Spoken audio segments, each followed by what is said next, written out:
दो आदमी सुरेश की गाड़ी की तरफ बढ़ते हैं। अगले ही पल दोनों में से एक बंदा सुरेश के ऊपर गोली चला देता है। इन सब चीजों के बीच टीटू से जब कैश ड्रॉअर की लोकेशन पूछी गई तो टीटू ने एग्जैक्टली वही जगह बताई जहां पर सुरेश वर्मा अपना कैश रखा करता था। शांति देवी केस, इस केस में महात्मा गांधी का भी इन्वॉल्वमेंट हुआ था।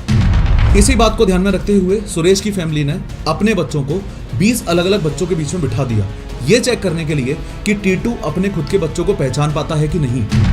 साइंस रीइंकार्नेशन में क्यों नहीं मानती और दुनिया के अलग अलग धर्मों की पुनर्जन्म के कॉन्सेप्ट में क्या क्या मान्यताएं हैं। जिस गोली ने सुरेश वर्मा की जान ली थी वो गोली राइट टेम्पल से होकर लेफ्ट कान के पीछे से निकली थी। वहां मौजूद सभी लोग उसके मरने का शोक बना ही रहे थे कि अचानक से सुमित्रा उठ जाती है और बोलती है कि मैं तो शिवा त्रिपाठी हूँ। आज से 41 साल पहले 12 दिसंबर 1983 को आगरा में एक बच्चे का जन्म हुआ। वो बच्चा जैसे ही 4 साल का हुआ तो बोलने लगा कि मैं तो पिछले जन्म में स्मगलर था और मेरी गोली मारकर हत्या कर दी गई थी। मुझे मेरे बीवी बच्चों के पास जाना है। आज से 98 साल पहले 11 दिसंबर 1926 को दिल्ली में एक बच्ची का जन्म हुआ। जैसे ही वो बच्ची 4 साल की हुई तो बोलने लगी कि पिछले जन्म में अपने बच्चों को जन्म देते वक्त मेरी मृत्यु हो गई थी और अभी मेरा पति मथुरा में रहता है और मुझे उसके पास जाना है। सिर्फ 4 साल की बच्ची ये सब बोल रही है। आज से 39 साल पहले 19 जुलाई 1985 को सुमित्रा नाम की एक महिला की मौत हो जाती है। लोग जब उसका शोक मना रहे थे तो अचानक से वो उठ बैठी। उठते ही बोलती है कि मेरा नाम शिवा है और मुझे मेरे बच्चों के पास जाना है। मेरी ननद ने मेरी हत्या कर दी थी और मुझे ट्रेन के आगे फेंक दिया था। ऐसे 5-10 नहीं बल्कि हजारों इंसिडेंट्स हैं जो साबित हो चुके हैं कि ये टोटली पुनर्जन्म के केसेस हैं। लेकिन साइंस पुनर्जन्म में विश्वास नहीं करती। असल में ये रीइंकार्नेशन या पुनर्जन्म का कॉन्सेप्ट कुछ वैसा ही है जैसे ओम शांति ओम, कर्ज या करण अर्जुन जैसी मूवीज में आपने देखा होगा, जहां एक्टर्स एक बार मर के फिर से जन्म ले लेते हैं। आज की इस 3D एनिमेटेड वीडियो में समझेंगे कि क्या सच में पुनर्जन्म होते हैं, साइंस रीइंकार्नेशन में क्यों नहीं मानती और दुनिया के अलग अलग धर्मों की पुनर्जन्म के कॉन्सेप्ट में क्या क्या मान्यताएं हैं। लेकिन हर बार की तरह शुरू से शुरू करते हैं। आज से 41 साल पहले की बात है। 12 दिसंबर 1983 को आगरा से 13 किलोमीटर दूर बाद नाम के एक गाँव में टीटू सिंह नाम के एक बच्चे का जन्म होता है। इस बच्चे के माता पिता का नाम महावीर सिंह और शांति देवी था और ये उनकी 6वीं औलाद थी। अक्सर बच्चे जब बोलना शुरू करते हैं तो उनके माँ बाप के लिए खुशखबरी की बात होती है। लेकिन ये केस बहुत डिफरेंट था क्योंकि 2.5 साल की उम्र में टीटू सिंह ने जब पहली बार बोलना शुरू किया तो शांति देवी और महावीर सिंह दोनों चौकन्ने रह गए। टीटू बोला करता था कि मैं सुरेश वर्मा हूँ। मैं 30 साल का था तब मेरी किसी ने हत्या कर दी थी। मेरी माँ का नाम बर्फी देवी है, मेरे पिता का नाम चंदा भारती है। मैं यहाँ इस घर में बस ऐसे ही आया हूँ और मेरी बीवी का नाम उमा है। मेरे 2 बच्चे भी हैं जिनका नाम रोनू और सोनू है। वो ये भी बताया करता था कि शाहगंज में मेरी एक कोठी है और मेरे पास एक व्हाइट फिएट कार भी है। एक बार के लिए तो टीटू के माँ बाप भी चक्कर में पड़ गए होंगे, भाई क्या बोल रहा है तू। खैर, जैसे जैसे टीटू बड़ा होने लगा उसे वो घर और वहाँ के लोग बिल्कुल भी रास नहीं आते थे। इतना ही नहीं, उसे अपने माँ बाप के गरीब होने से भी चिढ़ होती थी। वो अपने पिता से कहता था कि मैं पैदल क्यों जाऊँ, मेरे पास तो अपनी गाड़ी है। टीटू के इन डिमांड्स को देखते हुए महावीर की चिंता दिन पे दिन बढ़ती जा रही थी। कभी गाड़ी की डिमांड करना तो कभी अपनी माँ को कपड़ों के लिए टोकना। वो अक्सर अपनी माँ से कहा करता था कि तुम क्या ये गंदी साड़ी पहन के घूमती रहती हो, मेरी उमा तो 2000 रुपए की साड़ी पहनती है। पैर के बाद साड़ी हजार तो कहते तुम मम्मी मेरी उमा तो 2000 की साड़ी पहनती है, तुम गंदी धोती थे। टीटू अक्सर अपनी दुकान सुरेश रेडियो का जिक्र भी किया करता था। वो बोलता था कि सदर बाजार में उसकी एक रेडियो की दुकान भी है। टीवी, रेडियो, वीडियो सच ही है। इनकी दुकान है वो मेरी।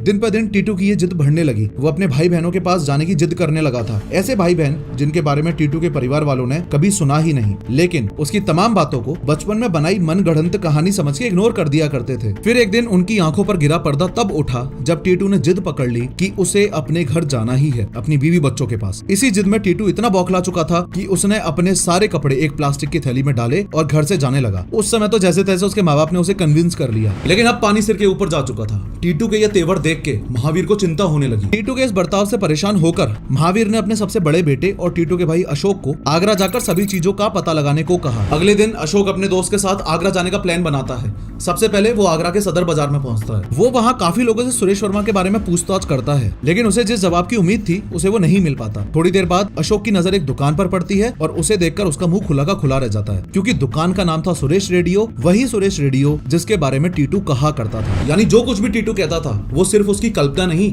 बल्कि एक असलियत थी। टीटू की कई बातों को अच्छे से वेरीफाई करने के लिए अशोक सुरेश रेडियो के अंदर जाता है। वहाँ उसे एक लेडी मिलती है। अंदर जाते ही अशोक उस लेडी से पहला सवाल यही करता है कि सुरेश वर्मा कहाँ है, जिसके जवाब में लेडी कहती है कि सुरेश वर्मा तो कुछ महीने पहले ही गुजर गए, मैं उनकी बीवी उमा हूँ। ये सुनते ही अशोक को दूसरा झटका लगता है। अब उसे विश्वास हो गया था कि जो भी कुछ टीटू कहा करता था वो एकदम सच था। अब अगर हम इस बात को प्रैक्टिकली समझें तो टीटू की डेट ऑफ बर्थ है 12 दिसंबर 1983 और सुरेश की हत्या हुई थी 28 अगस्त 1983 को। यानी कि सुरेश की मौत और टीटू के जन्म में लगभग 3.25 महीने का फर्क था। हालांकि टीटू के जन्मदिन को लेकर मीडिया में काफी कंफ्यूजन था, जिसका पूरा क्लैरिफिकेशन हाल ही में टीटू ने खुद दिया। ये कंफ्यूजन गलती से नहीं बल्कि जानबूझकर क्रिएट किया गया था। दरअसल जब टीटू पैदा होने वाला था तब उसके परिवार वालों ने उसके चाचा जो कि आर्मी ड्यूटी पर थे उनके नाम पर शांति देवी को मिलिट्री हॉस्पिटल में एडमिट करवाया था। अब अगर ये बात बाहर आती तो चाचा के लिए दिक्कत पैदा हो सकती थी, इसलिए टीटू की फैमिली ने डेट ऑफ बर्थ को लेकर हमेशा एक कंफ्यूजन रखा। सत्यता ये थी, मैं मिलिट्री हॉस्पिटल में पैदा हुआ था।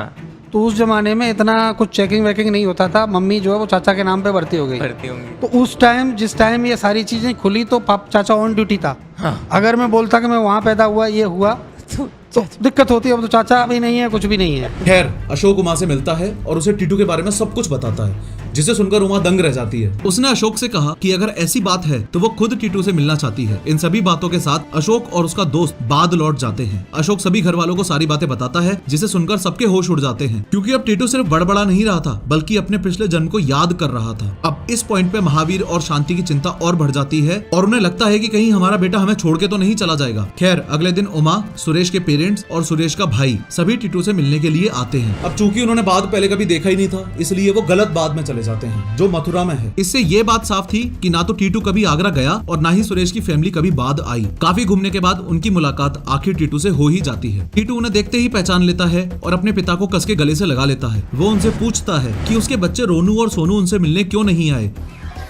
उमा झट नहीं आएगी और टीटू बोले उमा तो तेने में पहचान लो कि ना पहचानो।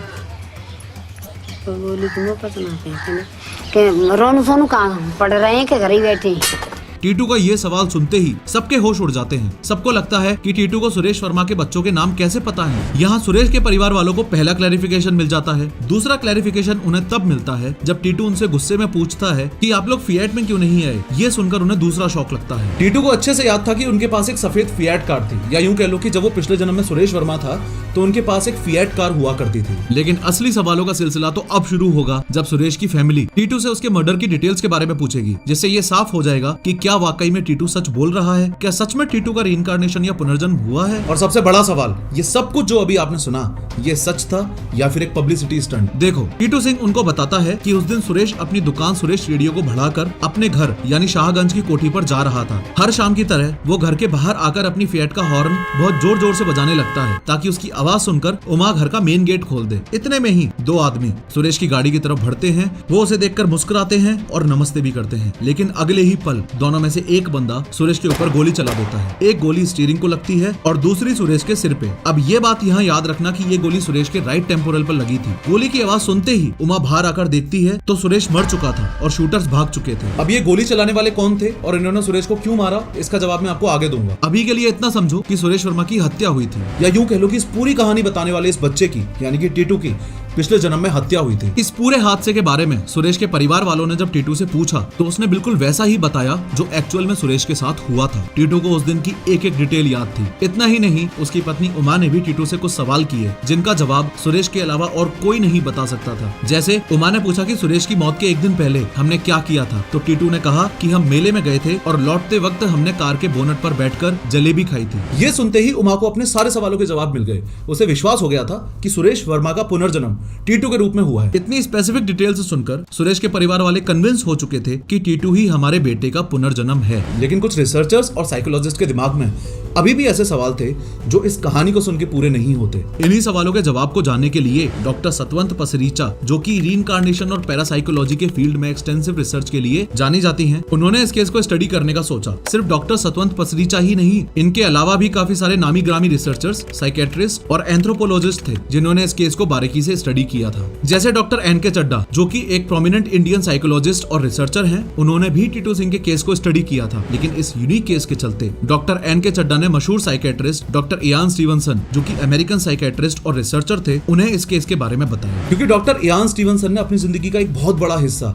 इन रीइंकार्नेशन के केसेस को स्टडी करने में ही बिता दिया था। उन्होंने तकरीबन 3000 रीइंकार्नेशन केसेस को इन्वेस्टिगेट किया था और इस फील्ड में उनकी काफी अच्छी पकड़ थी। उनके एक्सपीरियंस के मदद से वो आसानी से पता कर सकते थे कि ये फ्रॉड केस है या जेन्युइन। जब उन्हें इस केस के बारे में पता चला तो उन्होंने डॉक्टर एंटोनिया मिल्स, जो कि एंथ्रोपोलॉजिस्ट और प्रोफेसर हैं, उन्हें इस केस को बारीकी से स्टडी करने के लिए बोला। डॉक्टर मिल्स ने फील्ड वर्क, इंटरव्यूज और पार्टिसिपेंट ऑब्जर्वेशंस का यूज किया ताकि इस केस को डीपली समझा जा सके। T2 केस का जिक्र एंटोनिया ने अपने जर्नल ऑफ साइंटिफिक एक्सप्लोरेशन में किया था। इस रिसर्च में जो पॉइंट्स एंटोनिया ने मेंशन किए थे उन्हें सुनकर आपको भी विश्वास हो जाएगा, अगर अभी तक आपको इस केस पे विश्वास नहीं हुआ है तो। दरअसल एंटोनिया ने टीटू और सुरेश के परिवार वालों की कही बातों को समझा और रिकॉर्ड किया, लेकिन इस पूरे केस के कंक्लूजन में अब जो बातें मैं आपको बताने जा रहा हूँ वो सुनकर आपको और भी शॉक लग सकता है, वैसे ही जैसे एंटोनिया को लगा था। देखो, एंटोनिया की इस रिसर्च में टीटू सिंह और सुरेश वर्मा की फैमिली द्वारा कंडक्ट किए गए कुछ टेस्ट मेंशन हैं जो ये क्लियर करते हैं कि टीटू सिंह सच बोल रहा था और ये सब उसका कोई ख्याली पुलाव नहीं था। चलो एक एक करके सभी टेस्ट को समझते हैं। सबसे पहले टीटू से मिलने के बाद सुरेश की फैमिली ने उसे अपने घर बुलाया। कुछ दिन बाद टीटू उनसे मिलने के लिए जाता भी है, अब ये देखने के लिए कि टीटू अपनी यानी कि सुरेश की दुकान को पहचानता है या नहीं। टीटू के घर वालों ने उसे ट्रिक करने के लिए गाड़ी को तेज स्पीड से दुकान के सामने से निकाला। इतने में ही एकदम से टीटू बोल पड़ा कि मेरी दुकान तो पीछे ही रह गई थी। यानी टीटू को दुकान याद थी, सिर्फ दुकान ही नहीं बल्कि बाकी का रास्ता भी टीटू सिंह ने ही बताया था। इसके बाद दुकान पर पहुंचकर टीटू एकदम से बोल पड़ा कि ये सामान यहाँ क्यों रखा हुआ है, ये यहाँ नहीं था, यहाँ था। जिस एक्साइटमेंट से वो दुकान के बारे में काफी छोटी छोटी डिटेल्स बता रहा था, उससे ये लग रहा था कि मानो वो यहाँ पहली बार नहीं बल्कि काफी बार आ चुका था। बाद में उमा ने ये बात एक्सेप्ट भी की थी कि सुरेश की डेथ के बाद उन्होंने दुकान के सेटअप में काफी चेंजेस किए थे, जिसे टीटू ने पकड़ लिया था। इन सब चीजों के बीच टीटू से जब कैश ड्रॉअर की लोकेशन पूछी गई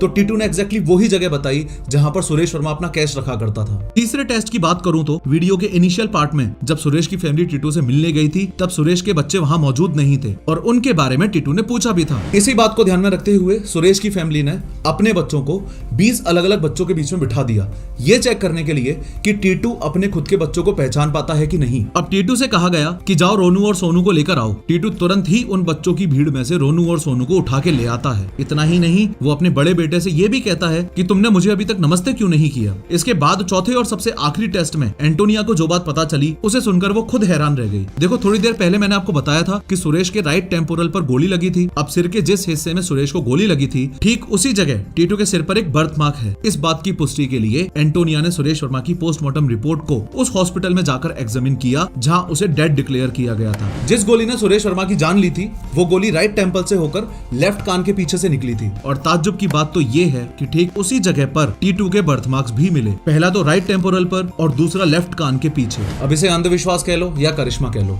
दोनों ही तरीकों से साइंस को अभी तक इस पूरे केस का लॉजिक नहीं मिल पाया है। इतना ही नहीं, एंटोनिया की इस जर्नल में कुछ ऐसे पॉइंट्स भी मेंशन हैं जिन्हें पढ़कर रहे सही डाउट्स भी दूर हो जाएंगे। जैसे इस केस को स्टडी करने से पहले एंटोनिया ये सोच के बैठी थी कि हो सकता है कि ये धोखाधड़ी का मामला हो या जात पात का कोई झोल हो या फिर पैसों के लालच में चली गई चाल। लेकिन इन तीनों में से ही एक भी चीज का इस केस से कोई वास्ता नहीं है। इन शॉर्ट, रिसर्चर्स को ऐसा कोई लूप होल नहीं मिला जो ये साबित कर सके कि ये रीइंकार्नेशन का केस नहीं था। But at the same time एक इंपॉर्टेंट बात ये भी है कि साइंस पुनर्जन्म में विश्वास नहीं करती। साइंस वर्सेस रीइंकार्नेशन की स्थिति आज 2024 में क्या है वो आगे समझेंगे। लेकिन अब अगर रीइंकार्नेशन की बात छिड़ ही गई है तो बात काफी आगे तक जाएगी। और भारत में रीइंकार्नेशन का एक केस ऐसा है जिसके बिना सारी बातें अधूरी हैं। जिस केस की मैं बात कर रहा हूँ वो है शांति देवी केस। उस समय 1920s में इस केस में महात्मा गांधी का भी इन्वॉल्वमेंट हुआ था, जिसकी वजह से ये केस काफी लंबे समय तक इंडिया में हेडलाइंस में रहा था। बात आज से 98 साल पहले 11 दिसंबर 1926 की है। दिल्ली में राम बहादुर नाम के एक व्यक्ति रहते थे। उनके घर एक बच्ची का जन्म होता है जिसका नाम शांति रखा गया। 4 साल की उम्र तक शांति बहुत कम बोलती थी, लेकिन 4 साल के बाद उसने कुछ ऐसा बोला कि उसके माँ बाप के होश ही उड़ गए। उसका कहना था कि मैं यहाँ क्या कर रही हूँ, मैं तो मथुरा की रहने वाली हूँ और मेरी मौत अपने बेटे को जन्म देते वक्त हुई थी। मेरा नाम लुगदी देवी है और मेरे पति का नाम केदारनाथ चौबे है। मेरे पति की बड़ी बड़ी मूछें और गाल पे एक निशान भी है। मुझे उनके पास जाना है। ये सारी बातें साफ शब्दों में एक 4 साल की बच्ची के मुंह से सुनने के बाद कोई नॉर्मल इंसान भी चकरा जाएगा। फिर ये तो शांति के माँ बाप ही थे। समय बीतता गया और शांति बार बार इन बातों को दोहराती रही थी, लेकिन उसके माँ बाप इस कहानी को बच्ची का वहम समझ के उसे इग्नोर कर देते थे। यहाँ तक कि शांति खुद को चौबाइन कहती थी, यानी कि चौबे की बीवी। उसकी इन हरकतों ने सभी घर वालों को चिंता में डाल रखा था। एक दिन जब शांति 6 साल की हुई तो उसकी ये जिद इतनी बढ़ गई कि उसने घर छोड़ के भागने की कोशिश भी की थी। शांति की इस हरकत ने सभी घर वालों को चिंता में डाल दिया था। जब शांति को ये लगने लगा कि उसके माँ बाप अब उसकी बातों पर विश्वास नहीं कर रहे हैं तो उसने ये तय किया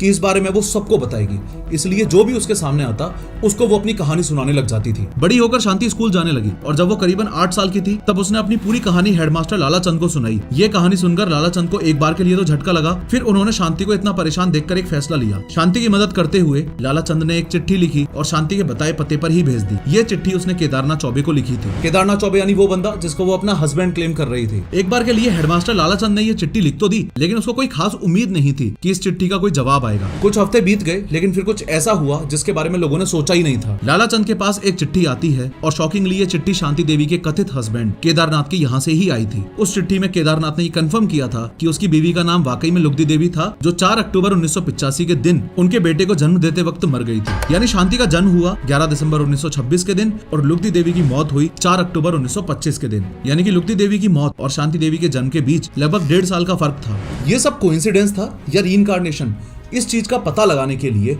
केदारनाथ चौबे मथुरा से दिल्ली आता है। ये जो 3 लोग शांति देवी से मिलने आ रहे हैं, इनमें से ये तो है केदारनाथ यानी कि शांति देवी का क्लेम्ड हस्बैंड ही। ये बच्चा लुगदी देवी का है जिसको जन्म देते वक्त तो लुगदी देवी की मौत हो गई थी, और ये महिला केदारनाथ की तीसरी बीवी है जिससे केदारनाथ ने लुगदी के मरने के बाद शादी कर ली थी। 8 साल की शांति उस टाइम स्कूल में थी। जैसे ही वो घर लौटी तो उसने देखा कि उसके घर केदारनाथ आया हुआ है। केदारनाथ को देखते ही उसने उसे झुककर नमस्कार किया। फिर जैसे ही उसने अपने बच्चे नवनीत लाल को देखा, उसने भागकर उसे गले लगा लिया और रोने लगी। मतलब सोच के देखो कितना विचित्र सीन है, एक 8 साल की माँ अपने 10 साल के बेटे से मिल रही है। खैर, इसके बाद केदारनाथ ने शांति से पूछा कि मुझे कोई ऐसी चीज बताओ जिसे सुनकर मुझे तुम पर विश्वास हो जाए। जिसके जवाब में शांति ने कहा कि हमारे आंगन में एक कुआं है जहां मैं नहाया करती थी। इस बात को सुनकर केदारनाथ को काफी शौक लगा, लेकिन सिर्फ इस एक बात से तो सब कुछ साबित नहीं हो जाता, इसलिए केदारनाथ चौबे को अभी भी शांति पर पूरा विश्वास नहीं था। इसके बाद शांति केदारनाथ से अकेले में कुछ सवाल करती है। वो पूछती है कि जब हमने तय कर लिया था कि हम दोनों में से अगर कोई मर गया तो हम दोबारा शादी नहीं करेंगे, तो आपने मेरे बाद शादी क्यों करी?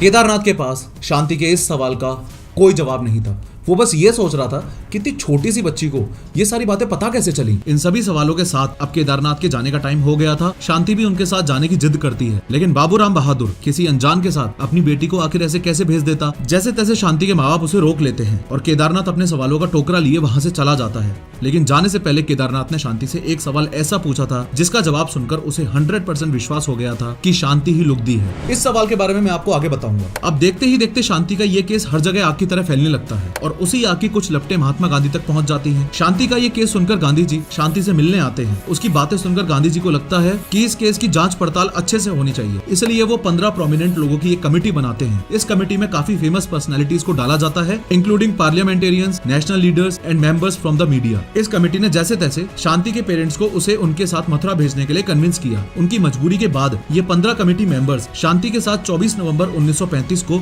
मथुरा जाते हैं। अब मथुरा में कदम कदम पर शांति का टेस्ट लिया जाता है। सबसे पहले शांति और कमेटी मेंबर्स मथुरा के रेलवे स्टेशन पर पहुंचते हैं। 9 साल की शांति इस समय एल देशबंधु की गोद में बैठी है। वो ट्रेन से उतरते हैं कि अचानक उनके सामने पगड़ी पहना हुआ एक आदमी आता है और पूछता है, क्या तुम मुझे पहचानती हो? देशबंधु की गोद से उतरकर शांति उस आदमी के पैर छूती है और धीरे से कहती है कि ये मेरे जेठ हैं। इसके बाद छोटी छोटी चीजें जैसे अपने ससुर को पहचानना, अपने सगे भाई, माँ और पिता को पहचानना, केदारनाथ के घर जाकर अपने बेडरूम को पहचानना, 2nd फ्लोर पर खुद के छुपाए हुए 150 रुपए के बारे में बताना, और जब उससे पूछा गया कि जाजरू कहाँ है तो उसने बिल्कुल सही डायरेक्शन में वॉशरूम पर पॉइंट किया। इसके अलावा उसे ये भी पूछा गया कि कटोरा क्या होता है, जिसके जवाब में उसने कहा कि ये एक तरह का परोठा है। अब ये जाजरू और कटोरा कोई आम वर्ड्स नहीं बल्कि सिर्फ चौबे खानदान में यूज होने वाले वर्ड्स थे। इन सभी चीजों के अलावा शांति से लुगदी की पूरी लाइफ स्टाइल पूछी गई और शांति ने सभी सवालों के जवाब सही दिए। अब वहाँ मौजूद सभी को इस बात पर यकीन हो चुका था कि शांति ही लुगदी देवी है। फाइनली सभी चीजों को विटनेस करने के बाद कमेटी ने साल 1936 में 26 पेज की एक बुकलेट पब्लिश की थी, जिसमें यह कंक्लूड किया गया था कि Shanti Devi was the reincarnation of लुगदी, यानी कि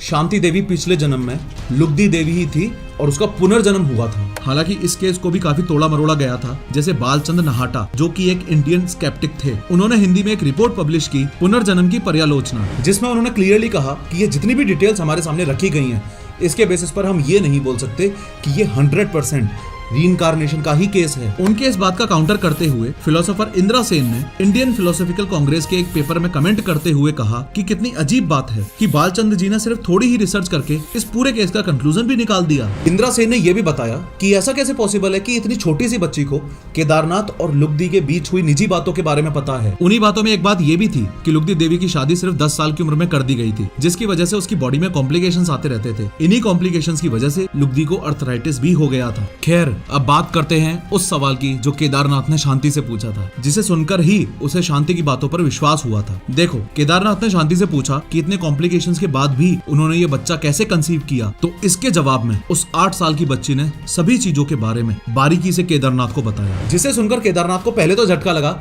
लेकिन फिर उसे विश्वास हो गया शांति ही लुगदी देवी है। क्योंकि जो बातें केदारनाथ और उसकी पत्नी लुगदी देवी के बीच एक बंद कमरे में हुई थी, उनके बारे में शांति को कैसे पता चल सकता है। अब देखा जाए तो आज भी इस केस के अगेंस्ट में कोई पुख्ता एविडेंस नहीं मिल पाया है, लेकिन साइंस रीइंकार्नेशन के इस कॉन्सेप्ट को कुछ चीजों के साथ कंफ्यूज जरूर करती है, जैसे हमें टीटू के केस में देखने को मिला था। इन शॉर्ट, साइंस रीइंकार्नेशन में मानती ही नहीं है। रीइंकार्नेशन के मुद्दे पर दुनिया 2 ग्रुप्स में डिवाइडेड है। पहले ग्रुप में है स्केप्टिक्स, यानी कि वो लोग जो साइंस में विश्वास करते हैं, और दूसरा ग्रुप है बिलीवर्स का, यानी कि वो लोग जो मानते हैं कि पुनर्जन्म होता है। एक एक करके दोनों ग्रुप्स के बारे में समझेंगे, लेकिन शुरुआत सबसे पहले स्केप्टिक्स से करते हैं। देखो, स्केप्टिक्स वो लोग हैं जो रीइंकार्नेशन को तब तक नहीं मानते जब तक कोई सॉलिड और साइंटिफिक प्रूफ ना हो। उनका कहना है कि ऐसी मेमोरीज साइकोलॉजिकल फिनोमिनन की वजह से हो सकती हैं, जैसे क्रिप्टोमनीजिया। क्रिप्टोमनीजिया यानी कि एक ऐसा साइकोलॉजिकल फिनोमिनन जहां एक इंसान सोचता है कि कोई आइडिया या मेमोरी उसने खुद बनाई है, जबकि असल में उसने कुछ पहले से ही सुनी हुई या देखी हुई चीज को ही बिना सोचे समझे याद कर लिया होता है। इसे आप ऐसे समझो कि आप एक गाने की ट्यून बनाने की कोशिश कर रहे हो और आप एक नए गाने की ट्यून बना भी देते हो। आपको लगता है कि ये मेरा ओरिजिनल क्रिएशन है, लेकिन बाद में आपको पता चलता है कि वो ट्यून आपने पहले से ही सुन रखी थी,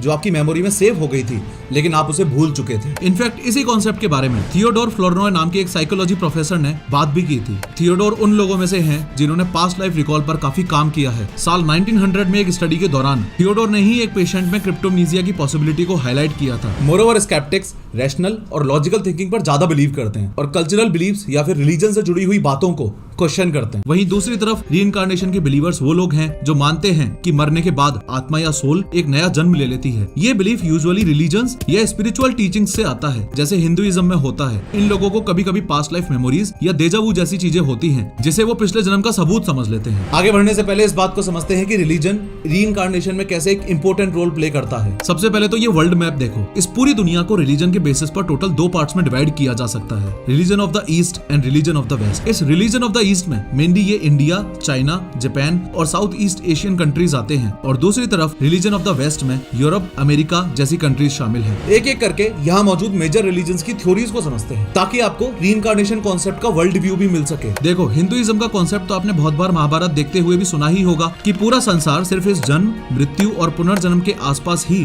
रोटेट करता रहता है। ये पुनर्जन्म यानी कि रीबर्थ इस बात पर निर्भर करता है कि आपके कर्म कैसे हैं। इसे लॉ ऑफ कर्मा कहा जाता है और साइंस में इसे ही कॉज एंड इफेक्ट थ्योरी भी कह देते हैं। भगवत गीता के श्लोक 2.22 में बताया गया है कि जिस तरह से एक आदमी पुराने कपड़े छोड़कर नए कपड़े पहनता है, वैसे ही आत्मा भी पुरानी बॉडी छोड़कर एक नई बॉडी को अपना लेती है। आगे बढ़ने से पहले मैं आपको एक इंपॉर्टेंट बात और बताता हूँ। ये जो 3 शब्द आपको दिखाई दे रहे हैं, रीइंकार्नेशन, ट्रांसमाइग्रेशन और रीबर्थ, आमतौर पर इन तीनों ही शब्दों को आपस में कंफ्यूज कर दिया जाता है, लेकिन इन तीनों ही शब्दों में बारीक सा फर्क है। ध्यान से समझो। रीइंकार्नेशन का मतलब है कि मरने के बाद एक सोल यानी कि आत्मा नई बॉडी में जन्म ले लेती है और अपनी जर्नी कंटिन्यू करती है। सोचो, आप एक वीडियो गेम खेल रहे हो और आपका कैरेक्टर मर जाता है, लेकिन गेम खत्म होने के बजाय आपका कैरेक्टर वापस जिंदा हो जाता है। जैसे मान लो आप वॉरियर खेल रहे हो, आप मर गए तो आपका अगला जन्म एक मेज के रूप में हुआ, पर आपके पास वॉरियर वाली सारी मेमोरीज भी हैं। ट्रांसमाइग्रेशन का मतलब है कि मरने के बाद एक सोल एक बॉडी से दूसरी बॉडी में मूव करती है और कई बार उसकी एग्जिस्टेंस का फॉर्म ही बदल जाता है। जैसे मान लो उस वीडियो गेम में आप एक ह्यूमन नाइट की तरह खेल रहे थे, आप मर गए और आपका नेक्स्ट रूप एक ड्रैगन का बन गया। इसके अलावा रीबर्थ जन्म, मृत्यु और रीबर्थ की कंटिन्यूअस साइकिल पर फोकस करता है, जहां लाइफ फोर्स कंटिन्यू करती है, ना कि सेम सोल या पर्सनल आइडेंटिटी। जैसे एक न्यू गेम मोड को शुरू करके आप एक ब्रांड न्यू कैरेक्टर के साथ खेलना शुरू कर सकते हो। इन सभी कॉन्सेप्ट्स में मौत के बाद कंटिन्यूएशन तो होती है, लेकिन ये अलग अलग तरीकों के आइडेंटिटी और फॉर्म को देखती है। खैर, जैनिज्म के मुताबिक भी रीइंकार्नेशन का कॉन्सेप्ट कर्म पर ही बेस्ड है, जैसा कि हिंदुइज्म में हमने देखा था। इसका मतलब है कि आपके एक्शंस यानी कि कर्म ही आपके अगले जन्म को डिसाइड करते हैं। उसके अलावा बुद्धिज्म में ये माना जाता है कि कॉन्शियसनेस यानी कि किसी बंदे की सोच और अवेयरनेस ही वो कड़ी है जो एक लाइफ को दूसरी लाइफ से जोड़े हुए रखती है। जब एक इंसान मर जाता है और फिर से जन्म लेता है तो उसकी कॉन्शियसनेस ही एक नई बॉडी में आती है। ये कॉन्शियसनेस ना तो बिल्कुल वैसी है जैसे पहले थी और ना बिल्कुल अलग होती है। ये बस एक तरह का कनेक्शन होता है जिसे कैजुअल कंटिन्यूअम कहा जाता है। इसे ऐसे समझो जैसे कैंडल जली हुई है, जब ये पिघल के खत्म होने वाली होती है तो आप उसी फ्लेम से दूसरी कैंडल जला देते हो, यानी कि पहली कैंडल की फ्लेम ही दूसरे में कंटिन्यू हो रही है, लेकिन दोनों कैंडल्स अलग अलग हैं। यही सेम लॉजिक कॉन्शियसनेस के साथ है और हर नए जन्म के साथ बॉडी चेंज होती रहती है। अब अगर रिलीजन ऑफ द वेस्ट की बात करें तो क्रिश्चियनिटी और इस्लाम दोनों ही रीइंकार्नेशन में विश्वास नहीं करते। इन दोनों ही रिलीजन्स का मानना है कि एक बंदे के मरने के बाद एक कयामत का दिन यानी कि डे ऑफ जजमेंट आता है। इस दिन पर उसके अच्छे और बुरे कर्मों से ये फैसला कर दिया जाता है कि वो बंदा स्वर्ग में जाएगा या नर्क में। यहाँ एक अजीब बात ये भी है कि रीइंकार्नेशन के कॉन्सेप्ट में इस्लाम के शिया सेक्ट की कुछ ग्रुपिंग्स जैसे ड्रूज कम्युनिटी बिलीव करती है। यानी इसको आप ऐसे समझो कि इस्लाम रिलीजन दो ग्रुप्स में डिवाइडेड है, शिया और सुन्नी। सुन्नी ग्रुप के लोग तो रीइंकार्नेशन में मानते ही नहीं है और शिया ग्रुप के अंदर भी सिर्फ एक ड्रूज कम्युनिटी ऐसी है जो रीइंकार्नेशन में बिलीव करती है। इसके अलावा आयन स्टीवनसन ने अपनी बुक रीइंकार्नेशन एंड बायोलॉजी में एक बहुत ही इंपॉर्टेंट कॉन्सेप्ट एक्सप्लेन किया है और वो कॉन्सेप्ट है बर्थ मार्क्स का। आयन के मुताबिक बर्थ मार्क्स से पुनर्जन्म का पता लगाया जा सकता है। लेकिन आगे बढ़ने से पहले बर्थ मार्क्स के बेसिक्स को समझो। देखो, बर्थ मार्क्स वो एरियाज हैं जहां स्किन का कलर बदला हुआ होता है और ये जन्म के समय या थोड़े दिन बाद ही दिखाई देने लग जाते हैं। अब ये बर्थ मार्क्स टोटल दो रीजंस की वजह से हो सकते हैं। पहला तो ज्यादा मेलानिन की वजह से और दूसरा नसों में एबनॉर्मल ग्रोथ या एक्सपेंशन की वजह से। पहले केस में यानी कि ज्यादा मेलानिन होने की वजह से इस तरह के मोल्स यानी कि तिल हो सकते हैं या फिर इस तरह के कैफियूले स्पॉट्स हो सकते हैं और दूसरे केस में यानी कि नसों की एबनॉर्मल ग्रोथ या एक्सपेंशन की वजह से हीमेंजियोमा, पोर्ट वाइन स्टेन्स या सैल्मन पैचेस जैसे बर्थमार्क्स हो सकते हैं। अब आप में से कुछ लोग बोलेंगे कि इस प्रकार के बर्थमार्क्स तो हमारे शरीर पर भी हैं, लेकिन हमें तो पिछले जन्म का कुछ भी याद नहीं है।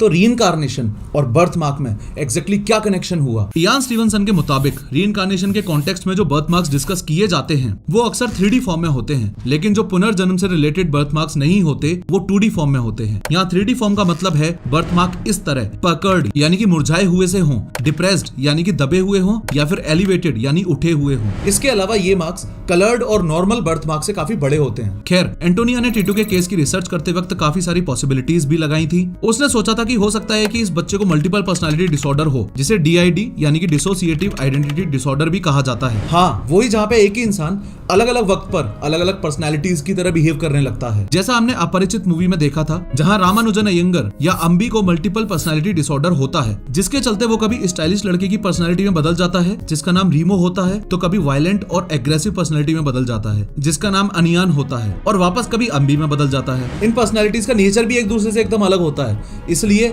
कभी शांत रहने वाला व्यक्ति अचानक से भड़क सकता है। लेकिन DID जैसे कोई सिम्टम्स टीटू में नजर नहीं आ रहे थे, जैसे उसे अपने आइडेंटिटी को लेकर कोई कंक्लूजन नहीं था। उल्टा वो अपनी इस जन्म की माँ को दिलासा देता था कि मैं तुम्हें छोड़कर नहीं जाने वाला। इसके अलावा अगर DID सिम्टम की बात करें तो ना तो टीटू को कोई मेमोरी लॉस हुआ करता था, ना ही डिप्रेशन, एंजाइटी, आत्महत्या वाले ख्याल और ना ही बिहेवियरल चेंजेस। इनमें से कोई भी चीज उसमें कभी नोटिस नहीं की गई। DID के अलावा एंटोनिया को लगा था कि हो सकता है टीटू को पास्ट लाइफ रिग्रेशंस आ रहे हों। ये पास्ट लाइफ रिग्रेशंस एक टेक्निक है जिसमें लोग बिलीव करते हैं कि हमारे पिछले जन्म की मेमोरीज वापस लाई जा सकती है। ये एक तरह का हिप्नोसिस होता है जहाँ पे ट्रेंड थेरेपिस्ट आपको रिलैक्स करने में हेल्प करता है और आपको अपनी पुरानी यादें वापस लाने में मदद करता है। लेकिन जितना एंटोनिया को पता चल पाया उसके मुताबिक ऐसे कोई प्रोसीजर से टीटू कभी गुजरा ही नहीं था। यानी सभी इफ्स एंड बट्स को देखते हुए कंक्लूजन कुछ ये निकला कि ना तो उसे कोई मल्टीपल पर्सनालिटी डिसऑर्डर था और ना ही उसे कोई पास्ट लाइफ रिग्रेशन था। इसके अलावा एक और रीइंकार्नेशन का केस इंडिया में बहुत फेमस हुआ था और वो था सुमित्रा और शिवा का रीइंकार्नेशन केस। ये केस रिप्लेसमेंट रीइंकार्नेशन और ट्रांसमाइग्रेशन दोनों में ही कंसिडर किया जाता है। लेकिन जो एविडेंसेस ऑफ प्रूफ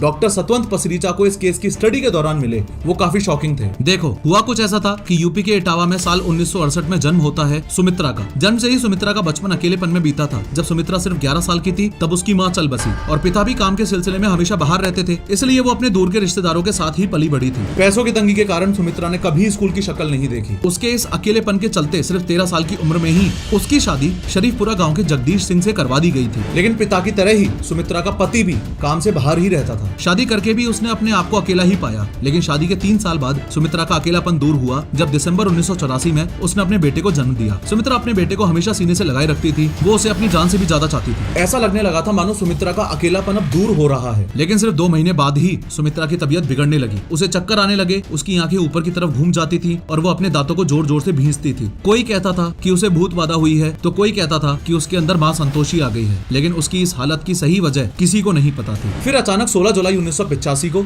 सुमित्रा ने प्रेडिक्ट किया कि वो 3 दिन बाद मरने वाली है। वहाँ मौजूद सभी के होश उड़े हुए थे कि सुमित्रा ये क्या बक रही है। लेकिन उसका ये प्रेडिक्शन सही प्रूव तब हुआ जब 19 जुलाई को वो इस दुनिया को छोड़कर चली गई। वहाँ मौजूद सभी लोग उसके मरने का शोक मना ही रहे थे, कि अचानक से सुमित्रा उठ जाती है और बोलती है कि मैं तो शिवा त्रिपाठी हूँ। ये सुमित्रा आखिर शिवा में कैसे बदल गई और ये शिवा त्रिपाठी आखिर है कौन? ये सवाल यहाँ मौजूद हर आदमी के दिमाग में चल रहा था। सब यही सोच रहे थे कि कभी भी ऊंची आवाज में ना बोलने वाली सुमित्रा अचानक इतना ऊंचा कैसे बोल रही है। जिस सुमित्रा ने कभी किताब को हाथ नहीं लगाया वो अचानक पढ़ना लिखना कैसे सीख गई? उसके रहन सहन में अचानक इतने बदलाव कैसे आ गए? और सबसे बड़ा सवाल, शिवा त्रिपाठी नाम की कोई लड़की एग्जिस्ट करती भी थी या नहीं? इन सभी सवालों का जवाब तब मिला जब एक दिन सुमित्रा के घर रामसिया त्रिपाठी नाम के एक आदमी ने दस्तक दी। रामसिया त्रिपाठी को देखते ही सुमित्रा ने उसे गले से लगा लिया, लेकिन रामसिया के मन में कई सवाल थे। जब रामसिया ने उसे पहचानने से मना कर दिया तो सुमित्रा बोली, आप मुझे भूल गए पापा, मैं आपकी शिवा हूँ। उसकी इस बात को सुनकर रामसिया ने उसे गले से लगा लिया, लेकिन रामसिया त्रिपाठी को सुमित्रा का घर मिला कैसे? दरअसल जब सुमित्रा की मौत हुई थी तो ये अद्भुत कहानी सभी आसपास के गाँवों में फैल चुकी थी कि एक लड़की है जो मरने के बाद खुद को शिवा त्रिपाठी कहती है। उसी अफवाह को सुनकर रामसिया त्रिपाठी उनके घर जा पहुंचा था, क्योंकि जिस शिवा त्रिपाठी का जिक्र सुमित्रा किया करती थी ये रामसिया त्रिपाठी उसी शिवा के पिता थे जिसे उसने एक झटके में पहचान लिया था। एक बात जो आपको यहाँ पता होनी चाहिए वो ये है कि शिवा का जन्म 24 अक्टूबर 1962 में इटावा में ही हुआ था और उसने इकोनॉमिक्स से BA किया था। 18 साल की उम्र में ही उसकी शादी हो गई थी और उसके 2 बच्चे भी थे, रिंकू और टिंकू। लेकिन शिवा के ससुराल वाले उसे दहेज के लिए हमेशा ही परेशान करते थे और उसकी मौत कैसे हुई ये बात भी उसके ससुराल वालों ने क्लियरली बताई नहीं थी। खैर, जब रामसिया त्रिपाठी सुमित्रा से मिला तो उसने बताया कि उसकी बेटी शिवा की मौत 19 मई 1985 को यानी सिर्फ 2 महीने पहले डिबियापुर में हुई थी। सुमित्रा ही शिवा है। इस बात की पुष्टि करने के लिए रामसिया त्रिपाठी अपने साथ एक फोटो एल्बम लाया था, जिसे देखते ही उसमें मौजूद सभी लोगों को सुमित्रा ने झट से पहचान लिया और अपनी ननद की तरफ इशारा करते हुए कहा कि ये वही है जिसने मुझे जान से मारा था और ट्रेन के सामने छोड़ दिया था। अब धीरे धीरे सभी को उनके सवालों के जवाब मिलने लगे और सुमित्रा पूरी तरह शिवा में बदल चुकी थी। गजब बात है, उसको अपने इस जन्म का कुछ भी याद नहीं था और वो अपने जान से ज्यादा प्यारे बेटे को भी भूल चुकी थी। ये केस स्टीवनसन और सतवंत पसरीचा दोनों ने इंडिपेंडेंटली रिसर्च किया था। पसरीचा ने ग्राउंड में जाकर इस केस को स्टडी किया था और सुमित्रा के बारे में काफी सारी चीजें नोटिस भी की थी। After the changeover, she started wearing a sari in a different way, very dignified way, and also her chappals, sandals she'll put on, and she started addressing her husband also in a different way. Earlier she used to call him by his sister's name, so and so's brother. Then she started calling him in a very sophisticated way. अब इस case में confusion ये था कि जितने भी reincarnation के cases हमने देखे हैं उन सभी केसेस में जो बंदा रीइंकार्नेट हुआ है उसका जन्म नए सिरे से हुआ है, फिर चाहे वो टीटू का केस हो या शांति देवी का। लेकिन सुमित्रा के केस में जब वो मरने के बाद वापस जिंदा हुई तो उसे अपने इस जन्म के बारे में कुछ भी याद नहीं था। स्टीवनसन और उसके कलीग्स ने टोटल 19 करेक्ट स्टेटमेंट्स काउंट किए थे जो सुमित्रा ने बताए थे। इन स्टेटमेंट्स के अलावा सुमित्रा ने शिवा के 23 रिलेटिव्स और फ्रेंड्स को पहचान लिया था। इन सभी प्रूफ्स ने एक बात तो साफ कर दी थी कि सुमित्रा अब जो शिवा का रूप ले चुकी थी वो सच बोल रही है। तो क्या वो पजेस्ड थी, यानी कि क्या उस पे किसी भूत का साया था, या फिर वो वाकई में रीइंकार्नेशन यानी कि पुनर्जन्म का केस था? इस बात का जवाब जानने के लिए एंटोनिया मिल्स और कुलदीप धीमन ने इस केस को साल 2009 में रीइन्वेस्टिगेट भी किया था और इस रीइन्वेस्टिगेशन में ही वो सारी चीजें दोबारा सच प्रूव हुई जिनके बारे में सुमित्रा कहती आ रही थी। अब इन सब के बीच जेम्स मैटलॉक ने एक टर्म कॉइन किया था और वो था रिप्लेसमेंट रीइंकार्नेशन का, यानी कि जब किसी की बॉडी में किसी दूसरे सोल को एंट्री मिल जाए तो उसे ही रिप्लेसमेंट रीइंकार्नेशन कहा जाता है। सुमित्रा के केस में भी तो ऐसा ही कुछ हुआ था, इसलिए इस केस को रिप्लेसमेंट रीइंकार्नेशन का केस कहा जाता है। टीटू सिंह, शांति देवी और शिवा सुमित्रा, इन तीनों केसेस में रीइंकार्नेशन के अलावा भी एक चीज और कॉमन है और वो है इनके रीइंकार्नेट होने का डिस्टेंस। तीनों ही केसेस में जो लोग रीइंकार्नेट हुए हैं वो ज्यादा डिस्टेंसेस पे नहीं हुए। जैसे अमेरिका के किसी बंदे का यहाँ इंडिया में पुनर्जन्म नहीं हुआ है, और अगर हुआ भी है तो उसके पीछे एक बहुत रेयर कंडीशन और जियोपॉलिटिकल कनेक्शन हो सकता है। We do occasionally get those reports, and if an American child says my last life was in Africa, well, I mean, there's no way to verify that without a whole lot more details. But with the ones that do have verifiable details. एक case में ऐसा भी हुआ था जहां America का एक बच्चा कहता था कि वो पिछले जन्म में अफ्रीका में पैदा हुआ था। ये केसेस काफी रेयरली देखने को मिलते हैं। मोस्ट कॉमनली जितने भी रीइंकार्नेशन के केसेस फेमस हुए हैं वो सभी सेम या कनेक्टेड ज्योग्राफिकल लोकेशन से ही मिलते हैं। ये कॉमनैलिटी सिर्फ इंडिया में ही नहीं बल्कि बाहर के देशों के केसेस में भी देखने को मिलती है। आज भी पुनर्जन्म के केसेस की यही स्थिति है कि साइंस ये प्रूव कर ही नहीं पा रही है कि पुनर्जन्म होते नहीं है, और साइंस एक्सेप्ट भी नहीं कर रही है कि पुनर्जन्म होते हैं। ये कुछ वैसा ही है, मानो तो गंगा माहू, ना मानो तो बहता पानी। बाकी आप कमेंट्स में बताना।